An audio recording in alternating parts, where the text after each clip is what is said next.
Kwa hiyo kadiri upata maarifa, kuwa tahadhari sana. Epuka sana kiburi cha kwamba tayari najua. Anza kuwa mnyenyekevu. Sasa mbovu inakuwa sahihi mara mbili. Tulia ujifunze.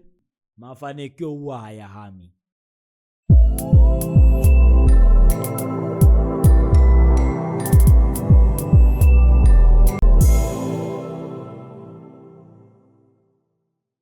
Ongea na kocha, jua hujui ili ufanikiwe. Karibu rafiki yangu mpendwa, kipindi chako pendwa cha Ongea na Kocha. Kwa mimi rafiki yako Kocha Dr. Wakita Amani, daktari, kocha, mwandishi na mkufunzi. Kwa vipindi hivi rafiki, napenda sana kuongea na wewe kama rafiki yangu. Tunaongelea maneno matatu. La kwanza likiwa ni mafanikio, yani kujenga nidhamu na tabia sahihi kwa kufanikiwa. Neno la pili ni kuhusu fedha, kujenga utajiri na uhuru wa kifedha. Napenda sana utajiri mimi. Nataka na upende utajiri, ukatae umaskini, uchukie umaskini. Hapa ni anti-poverty, tunakataa umaskini. Na tatu ni kuhusu biashara. Yaani kujenga biashara inayojiendesha bila kutegemea moja kwa moja mashine ya kuchapa pesa hii. Si ndio? Sababu biashara nyingi ni kazi. Yaani unafanya biashara unafanya kazi. Sababu ukiwa haupo biashara haiendi. Hiyo sio biashara, hiyo ni kazi tu. Ni kazi iliyojificha. Yaani ni kama mbwa mwitu alivaa ngozi ya kondoo. Hiyo biashara yako ambayo utegemea ni biashara, ni kazi imejificha kama kwenye biashara.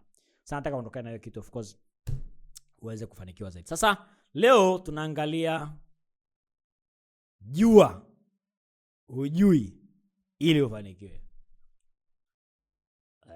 Jua hujui ili ufanikiwe. Unaweza kudhani ni kitu chepesi tunajifunza leo, lakini ninakuhakikishia utatoka hapa ukiwa badilisha mtazamo wako kabisa kwa mafanikio. Mno. Kitu ambacho nimejifunza kwenye tasnia, tangu nimekuja kwenye tasnia ni ile njaa na kiu ya kujifunza. Nilichokijifunza, nilichokiona kwa uhalisia. Kuna watu unakuta wamepiga hatua sana. Unaona mtu amepiga hatua na biashara, ajenga biashara ni kubwa. Yaani amepiga hatua, lakini ndio anakuwa wa kwanza kununua vitabu na kuvisoma. Ndio anakuwa wa kwanza kushiriki semina, unakuta amekaa tena mbele kabisa. Anakuwa wa kwanza kuchukua program za coaching, za ukocha, za nini. Yaani unaona huyu mtu mbona kama hanihitaji yani, lakini ndio anakuwa na njaa yani. Alafu ndio anapiga hatua zaidi. Sasa yaani inanishangaza kama mara zote kabisa. Ndio anapiga hatua zaidi. Alafu kuna watu ambao wako chini, ambao wangejifunza kidogo. Mtu anafanya biashara yake kwa vile unajua mtu angejifunza kidogo jinsi ya kupata wateja, jinsi ya kununua wateja. Angalia matangazo yake vizuri sana. Huyu mtu angeweza kukuza biashara. Mwambie sasa, hiyo najua, hiyo haiwezi kufanya kazi kwangu. Hiyo. Nisome kitabu, shika kitabu. Hela zote hizo. Vitu vyenyewe naweza kagugo tu ngavipata. Na unakuta yuko pale miaka nenda rudi apige hatua. Mimi nanishangaza hata sielewi, sijui. Labda unisaidie wewe rafiki kwenye maoni hapo chini, labda uniambie inakuwagaje. Mimi sielewi. Watu wanaoshindwa kufanikiwa ni wajuaji. Wanajua kweli kweli, yani wanajua kila kitu wao. Mwambie tu hiyo naijua hiyo. Hiyo naijua hiyo. Hiyo haifanyiki hiyo. Ili kwenye pesa, fedha, mweneze kuhusu misingi ya fedha, hiyo naijua hiyo. Uwekezaji. Jambo muhimu sana ambalo mtu anaweza kalijua, kalifanyia kazi. Muulize afanye uwekezaji. Pesa nakwambia mimi bwana, pesa niloko nayo haitoshi bwana. Kuna 1000 na kutosha kujenga utajiri kama kwenye nguvu ya buku hivi. 1000 hizo anaishia. Huyo kujifanya unajua ndio kuna kukuunguza najua. Si ndio? Unajifanya unajua, mwishowe unaungua jua kwa kuto kufanikiwa. Kwa hiyo kama unataka mafanikio makubwa sana, kubali kujua hujui. Yaani wewe jua hujui. Bwana mimi najua sijui. Na hii sio maneno yangu. Hii sio uvumbuzi wangu. Mimi nilijifunza tu kwa mtu aliyewahi kuishi hapa duniani na kuchukuliwa kama mtu ambaye ndiye mwenye hekima zaidi kwa hapa duniani, mtu ambaye ndiye alikuwa na baba falsafa, Socrates. Walimuuliza enzi zake, "Bwana wewe Socrates nakuaje? Mbona unajua sana?" Kaambia, "Mimi najua sana kwa sababu najua kitu kimoja tu." Wao kusanyika, Socrates, mtu ambaye kitu kimoja unachojua ni kipi? Na sisi tukijue, na sisi tujue kama wewe. Kaambia, "Najua sijui." Akashtuka. "Inakuwaje ujue Socrates unakujua? Wewe ndio genius mwenyewe. Inakuwaje ujue?" Kaambia, "Mimi najua sijui, ndio maana najifunza kila wakati, ndio maana nahoji kila kitu." Socrates kwa mtu wa kuhoji tu basi. Maana kwa hiyo una shida zako, unarudi na majibu umejipa mwenyewe. Anakuchapa maswali tu. Mimi sina pesa. Kwa unafiwa ni una pesa wewe? Bwana naona kazi yangu hailipi. Unafiwa ni kazi ya kulipi? Sasa hivi unajua elimu yangu ndogo. Kwa nini unafikiri ndio ndogo? Yaani majibu kijijibu, bwana Socrates najua cha kufanya. Aanze kukushauri kama, "Unajua wewe, hela yako haitoshi kwa sababu unahonga sana wewe." Kwa sababu anakuchapa maswali kutoka pale bwana, Socrates, bibi, ngoja nikaongeze elimu yangu niongeze kipato. Kwa Socrates alichukuliwa kwa mtu anayejua sana, sababu alijua hajui. Na kama hujui unafanya nini? Unajifunza ndio ujue na uwe bora. Sawa? Muhimu sana hilo ambao. Sasa ili wewe ujue hujui, kuna mambo ya msingi sana ambayo nataka utoke nayo hapa. Mambo 6 ambayo ukiyafanyia kazi na kuhakikishia utakuwa na njaa ya kuendelea kujifunza kila wakati na utapiga hatua kubwa sana. Hata kufika juu kiasi gani, utaendelea kwenda juu kwa sababu kila wakati una njaa ya kujifunza. Jambo la kwanza, tambua sumu ya maarifa madogo. Mtu mmoja aliwahi kusema kwamba yani maarifa madogo ni sumu mbaya kuliko kutokuwa na maarifa kabisa. Yaani mtu akijifunza kidogo anakuwa ni mbovu kuliko hata ambaye hajui kabisa. Kwa sababu anakuwa na kiburi. Ni kama mtu amehudhuria mafunzo ya ngumi siku moja. Anatoka ajira kama tarehe yani ndo bouncer wewe sasa kampiga kila mtu. Alikutana na wanaojua wanamtandika vibaya sana. Ndivyo kwenye maarifa. Mtu akasoma kitabu kimoja anaona mimi nishamaliza, mimi najua kila kitu. Kuhusu biashara, si kuhusu masomo, si kuhusu. Akiingia kwenye field anatandikwa vibaya. Anachapika. Kwa sababu anapata maarifa kadogo, alafu kanampa kiburi. Na hichi kiburi kinampelekea kwenye kuanguka. Kwa hiyo kadiri upata maarifa, kuwa na tahadhari sana. Epuka sana kiburi cha kwamba tayari najua. Hiyo najua. Sisi sio kushauri wewe, mimi najua kuliko wewe. Kuwa kila unajifunza kuwa mnyenyekevu, jifunze kwa kila mtu. Hata mtu ni mtoto mdogo, sasa mtu anaja, hata mpumbavu, wasema hata saa mbovu inakuwa sahihi mara 2. Jifunze tu kwa mnyenyekevu, jifunze kwa watu. Tulia ujifunze ili upate maarifa zaidi, ili ujifunze zaidi, uwe bora zaidi, unaweza kupiga hatua zaidi. Kwa hiyo ni muhimu sana wewe unapopata maarifa yakupe njia, yakupe kiu ya kujifunza zaidi. Yasikupe kiburi cha kwamba tayari unajua au huwezi kujifunza tena. Jambo la pili, mafanikio huwa hayahami. Rafiki, mafanikio hayahamagi. Iko vipi? Mtu anaanza biashara labda ya hardware, labda anauza vifaa vya ujenzi. Anafanya biashara inakuwa nzuri, inakuwa inafanikiwa, anajifunza, anaelewa biashara, anapata mali nzuri, ana wateja nini, anapata mafanikio makubwa. Anambia, bwana wewe uko vizuri wewe. Unajua biashara. Fursa ya biashara chakula, hapa njoo fanya biashara chakula. Fursa kweli inakuwepo. Lakini anaingia biashara ya chakula kwa kudhani atahama na mafanikio ya biashara ya hardware. Kosa moja kubwa sana. Na watu wanatandikwa nalo kweli kweli. Unapoingia biashara nyingine, hata kama unafanya biashara ya kwanza, unachoingia nacho pale ni tu ule kujiamini kwamba unaweza kujenga biashara. Lakini mengine yote unatakiwa uanze kujifunza tena. Yaani kama umefaulu chuo kikuu au unabidi ukaanze kindergarten, ukaanze tena shule ya msingi. Kwa sababu ni biashara ya tofauti, biashara ya chakula ina mambo yake, ina lugha zake, ina figisu zake. Lazima ujifunze. Ukienda pale kwamba mimi nishajenga biashara kubwa ya hardware, kwa hiyo mimi biashara chakula, yani chakula tu nashindikana yangu kuwapikia watu ubwabwa tu. Ukienda na hicho kiburi, unaenda kujooshwa. Hata ni kazi unajua mimi nishafanya kazi.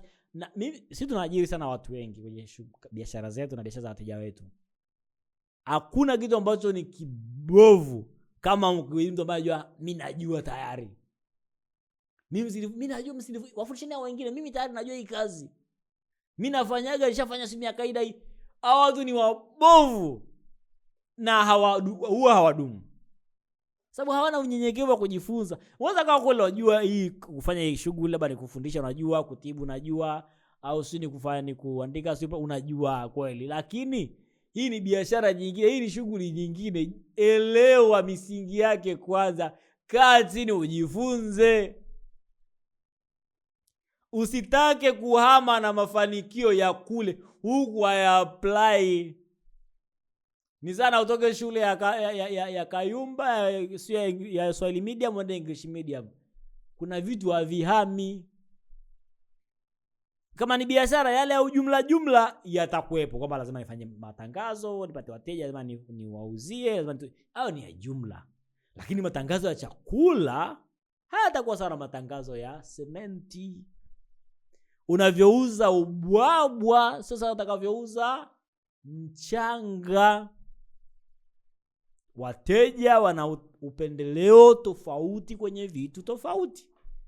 Kwa hiyo jua ujui ili ujifunze na uweze kufanya kwa ubora zaidi. Sawa. Hiyo ni muhimu sana kwenye safari yako ya mafanikio. Sawa. Lakini jambo la 3, kilichokufikisha hapo ulipo sasa sio kitakufikisha mbali zaidi. Nielewe rafiki. Najua ni rahisi sana kuona kwamba ujue mimi nilifanyaga hii biashara, nilifanyaga 1 2 3.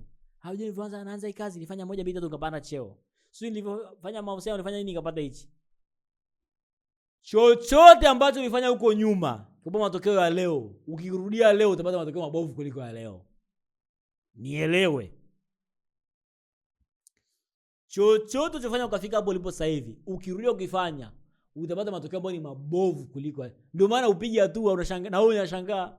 Sasa mimi nilikuwa natangaza, wateja wanakuja, nilikuwa nafanya hivi. Ilikuwa ni zamani, mambo yamebadilika. Ni kweli hiyo njia ipo matokeo mazuri ndio. Lakini sasa haiwezi kupata na matokeo, ni lazima ujifunze uwe bora. Mambo yamebadilika, teknolojia zinabadilika. Yaani kila kitu kinabadilika. Sasa kwa nini unataka ubaki wewe kama wajana? Unashangaza ujue. Kwa sababu wewe ulishapata matokeo, basi unaweza kujifunza tena. Mambo yanabadilika kwa kasi mno. Mambo yanabadilika kwa kasi mno. Yaani mpaka unapokuja wewe kuelewa kitu kimeshapita na wakati. Nawaambiaga watu, ukisikia fursa kwenye redio, yani watu wanazungumza fursa, ushachelewa. Sasa kuna fursa nimesikia, umesikia wapi? Watu wanazungumza. Ushachelewa. Wanawahi fursa hawaisikii mahali, wanaiwahi huko mbele. Na wanaiwahije kwa kuwa mbele, kila wakati wanajifunza, wanafuatilia mambo. Wewe unje kusikia fursa kwa watu? Ushachemka. Ushachelewa. Wala usijaribu kujidanganya eti mimi. Na ili usichelewe, sharti ni moja tu, jifunze. Weka kazi. Kila wakati jifunze vitu vipya. Ushapata matokeo, jiulize naanzaje, wapi naweza kuboresha zaidi. Kwa sababu maboresho madogo yanapowahi ndio unapata manufaa. Kwa sababu gani unajua? Unapoboresha kitu, ukaanza kufanya kazi, unakuwa mbele ya wengine. Mpaka wengine waje wakijue, unakuwa ushanufaika. Sawa. Sasa utaweza kupata manufaa hayo kama utakuwa unajifunza na kuwa mbele. Kama utajua ulichonifikisha hapa sio kitakachonipeleka mbele zaidi.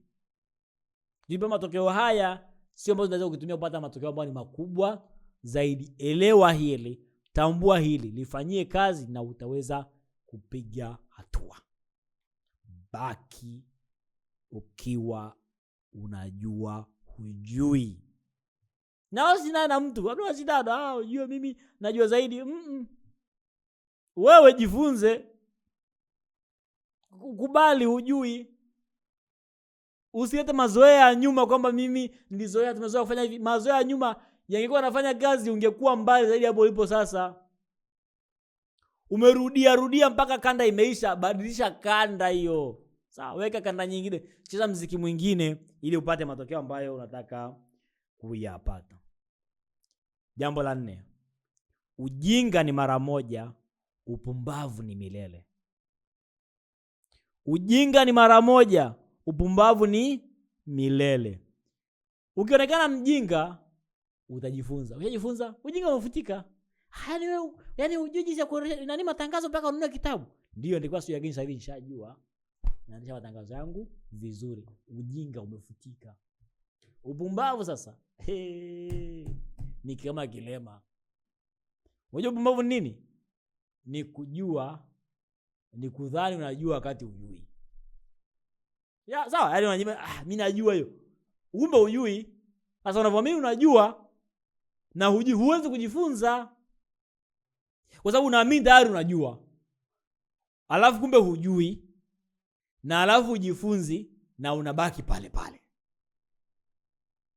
Naelewa hapo sasa? Naelewa shida inakuja hapo. Hiyo ndio shida kubwa sana kwenye safari ya mafanikio. Ukiamua kuwa mpumbavu, imetoka, imeisha hiyo. Kuwa mjinga, hamna shida kwenye ujinga. Jamaa mjinga, yaani hujui ile. Omba ushauri kwa watu. Waambie watu, mtu amezungumza neno hilo neno bwana mimi sijaelewa, mniambie. Mjinga kweli hujui? Kweli mimi mjinga, lakini nakwaje? Inakuwa hivi na hivi na hivi. Asante, nishajifunza. Ujinga umefutika. Leo nitaka kusema mimi sitaki kuonekana sijui hichi kitu, nakijua. Kumbe hujui. Kwa watu wanajua huyu anajua tayari. Kwa watu wanadhani unajua, kumbe hujui. Upumbavu huo, wadumu nao milele, unafeli. Upati fursa ya kujifunza. Upati nafasi ya kujifunza. Unabaki na mazolo kunayo ambayo ndio yamekukwamisha. Huwa naambia watu mara zote, mtu anapokuja kwangu kwa ajili ya ushauri, ukocha na mengine mengi, mimi naambia tu kitu kimoja: fuata njia yangu. Mimi hata nikimwajiri mtu, namwambia cha kwanza, fuata njia yangu kwanza. Najua una akili zako nzuri, una mawazo mazuri sana. Nachoomba kwanza, hebu nipe matokeo kwa njia hii ambayo nishapata nayo matokeo mimi. Alafu sasa tutakuja na njia yako. Napenda kujifunza njia yako, lakini nipe matokeo. Sababu watu wengine wakija anadhani kwamba yeye ana njia bora kuliko wenzie. Mimi hebu nipe matokeo ya njia kwanza, alafu tena njia nyingine. Maana kinaga mtu utaada wa kujifunza na kubadilika. Kwa sababu kama njia yako iko na matokeo, usingekuja kwangu. Kama umekuja kwangu hiyo show biashara, na kuambia nenda kanunua wateja kwa njia hii, bwana, niambia hiyo njia mimi naijua, si haifanyi kazi. Au mimi na njia bora zaidi. Umefuata nini kwangu? Hiyo njia yako ilikuwa inafanya kazi, usingekuja hapa. Ungekuwa tayari uko na wateja, uko busy kuwauzia, usingenitafuta. Umeelewa? Bado kuna mahali hujafika, ndio maana umenitafuta. Njoo jifunze kwanza. Mtu anapiga simu, bwana mimi kocha, nataka nianze biashara. Sawa. Soma kitabu cha elimu ya msingi ya biashara. Kitabu shilingi ngapi? Namtajia bei, labda 30. Leo hiyo. Hata sio muhimu kiasi hicho. Sawa, fresh, hamna shida, nenda. Anaenda kwa biashara, ametaja milioni 10, anapoteza wote. Kwa sababu gani? Kwa sababu alikuwa hataki kutoa 30 na kitabu, hataki kutenga muda wajifunze. Anadhani ni mjanja, anadhani anajua, anaishia kuungua jua. Ndio nakuepusha wewe rafiki yangu usiishe. Hiyo story nimesikia mara nyingi sana. Nimeiona hii kujifanya unajua, mno. Na wote wanaishia kuungua jua. Wote wanaishia kupata hasara na changamoto inakuwa ni kubwa sana kwao. Kwa hiyo tambua, ujinga ni mara moja, upumbavu ni milele. Sawa? Hilo na kilichokufikisha hapo ulipo sasa sio itakufikisha mbele zaidi. Umefika hapo ulipo, ulifanya kwa nyuma, fanya mengine tofauti ili uweze kupiga hatua zaidi. Sawa, namba 5, badili tabia. Kuna watu, unajua hizo orodha za vitabu za mwisho wa mwaka. Mwaka huu nimesoma vitabu hivi, ngoja na orodha kila mtu. Kwa mwisho wa mwaka bwana, vitabu vinaorodheshwa yani. Nimesoma hiki, nimesoma vitabu 20, 30, 50. Alafu mtu apige hatua. Kwa nini? Kwa sababu anaburudika, hajifunzi. Watu tofauti ya burudani na kujifunza. Ukisoma kitabu, hichi kitabu ni kizuri. Kitabu ni kizuri kweli yani. Nunua. Nimejifunza kweli yani. Kumbe naweza nikatangaza kwa hela ndogo nikapata wateja wengi kweli yani. Ni kweli Unarudi unakaa unasubiri wateja waje. Wateja waje, biashara ngumu. Umejifunza kutangaza. Umekaa subiri wateja waje. Umeburudika bro. Kujifunza ni pale unapobadili tabia. Umepata maarifa, ukayafanyia kazi, ukaenda ukajaribu, hapo ndo umejifunza kubadili tabia. Sawa? Kwa hiyo hakikisha unapojifunza kitu kimbia akifanye. Umejifunza, nunua wateja, bwana weka tangazo kwenye Facebook na Instagram. Ingia mara moja Instagram. Sina account ya Instagram. Haya, unasemaje hapa? Unasema weka tangazo, weka picha. Yaani bora hata ufanye hivyo. Utakuwa umejifunza kuliko useme naijua hii rahisi tu, na sponsor tu, haina shida, mtasponsor tu nikipata hela.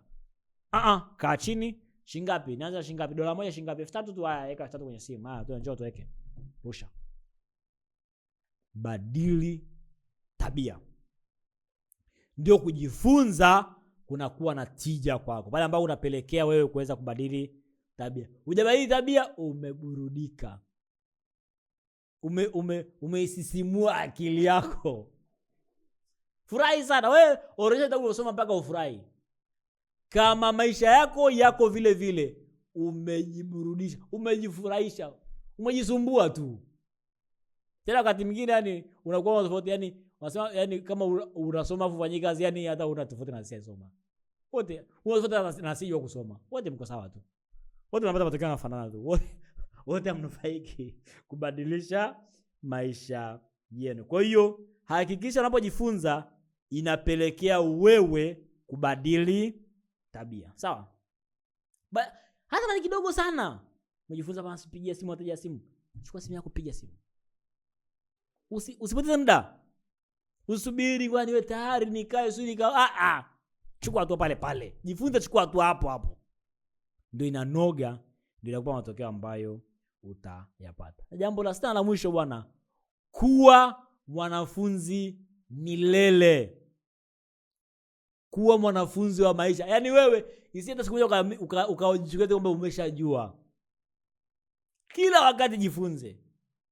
Kila siku. Usikubali siku zako 2 zikafanana. Usikubali. Kila siku hakikisha unakuwa bora, umejifunza vitu ambavyo ulikuwa unavijua hapo nyuma. Usikubali kuimaliza siku kama ulivyoianza. Eti umeamka yani kichwa kile kile unalala kichwa kile kile. Utakuwa una maana. Yaani jifunza hata kitu kipi, hata kitu kadogo tu. Hata kadogo yani ambako hata yani basi kumbe. Alafu fanyia kazi. Usiwe kama mti eti hata mti unyo unakuaga yani ushara mti. Utajua mti anajifunza. Chukua mche wa mmea wote. Wewe kwenye box ambao lina mwanga, afu toboa tobo pale. Tobo dogo. Toboa pale. Baada ya muda ule mti unapinda kuelekea kwenye mwanga. Hata mti unyo anajifunza. Sio mti unakaa pale zaidi, mti imekaa pale na akili. Fanya hivyo. Mti unashaona pinda, unafuata. Unajifunza wapi chakula kinatoka. Sawa? Unaenda kule. Sasa wewe ujifunzi wapi wateja wanatoka, wapi pesa inatoka, wapi mahusiano, au ujifunzi. Kwa hiyo unabaki pale. Ulijifunza huko nyuma, stories zako ni zile zile. Enzi hizo tulifanya hivi. Enzi hizo enzi hakuna. Jifunze vitu vipya kila wakati. Usikubali siku zako 2 zifanane. Usikubali uimaliza siku kama ulivyoianza. Sheria 2 tu za wanafunzi wa milele. Tofauti ya leo na jana ni ipi? Basi. Hasa kama leo kama jana na kesho kama leo, unaserereka. unapotea, unakwenda na maji. Rafiki, ninachotaka ni kimoja. Jua hujui, alafu kwa mnyenyekevu jifunze. Ujinga una shida. Kila mtu ni mjinga. Hata profesa wa uchumi ni mjinga wa mambo ya utabibu. Si ndio? Profesa wa kilimo ni mjinga kwa mambo ya burudani, si ndio? Kila mtu ni mjinga, hakuna ubaya. Ila ukijivaya za unajua, unakuwa mpumbavu. Na upumbavu utadumu milele. Sikubali hilo jambo. Mimi naamini wewe rafiki yangu umenisikiliza. Hebu nenda kafanye kazi. Hebu anza na kujua, anza na kusoma, anza kupata vitabu. Kanuni ya siku ya mafanikio. Hivyo wajiendeendea siku tunaamka asubuhi, huyo unajiendeendea tu. Mimi kama unataka ujifunze endelevu, hebu pata kitabu cha kanuni ya siku ya mafanikio hichi. Kila siku yako jinsi unavyoishi imeelezwa hapa. Hivyo tu. Mashine ya kuchapa pesa. Hebu jenga biashara ambayo inaweza kujiendesha bila wewe kuwepo. Sio sema uko biashara, mimi nauzoea biashara miaka 20-30. Ukiumwa biashara imeumwa. Unafikiri ukifa biashara itapona? Ya unajua biashara yako itakufa ukifa. Angalau ukiumwa nini kinatokea? Kama simu zote mpaka uzipite kwa bado tufanyeje hapa? Tufanyeje? Huna biashara. Kubali, kaa chini, jifunze. Pata kitabu cha mashine ya kuchapa pesa, jifunze misingi 10 ya kujenga biashara ambayo inajiendesha bila kutegemea wewe moja kwa moja. Ndio unaanzia hapo. Unajifunza, unaanza. Jenge thamani, haya. Tafute wateja, haya. Tuweke mfumo hivi. Tuajiri vizuri, tuajiri. Tuwafundishe, tuajiri, yafundishe. Unajifunza yote humu. Sawa rafiki? Alafu ukitaka sasa kuongoza zaidi, tuna programu yetu nzuri ya Jumuiya ya Shirika Mafanikio ambako utajifunza na kuweza kupiga hatua. Rafiki, kupata haya yote, vitabu, mafunzo, ushauri, ukocha, tuma ujumbe kwenda WhatsApp namba 0760647171. Ni 0760647171. Sawa. Tuma ujumbe kwa WhatsApp, andika mafanikio, andika biashara, andika fedha, andika ukocha, andika lolote utaandika. Si watu wataka kujifunza, nataka vitabu, lolote andika pale WhatsApp. Utapata majibu pale na utapewa mkakati wako kufanyia kazi kwenye hizi huduma. Rafiki, nakusubiri. Njoo kwenye jumuiya yetu ya washirika wa mafanikio ambako wajibu wetu ni kujifunza na kufanya. Kanuni yetu ni maarifa jumlisha vitendo sawa sana mafanikio. Tunapata maarifa, tunayafanyia kazi, tunapata mafanikio. Je, hutaki? Jua hujui? Njoo tujifunze na tufanikiwe. Asante.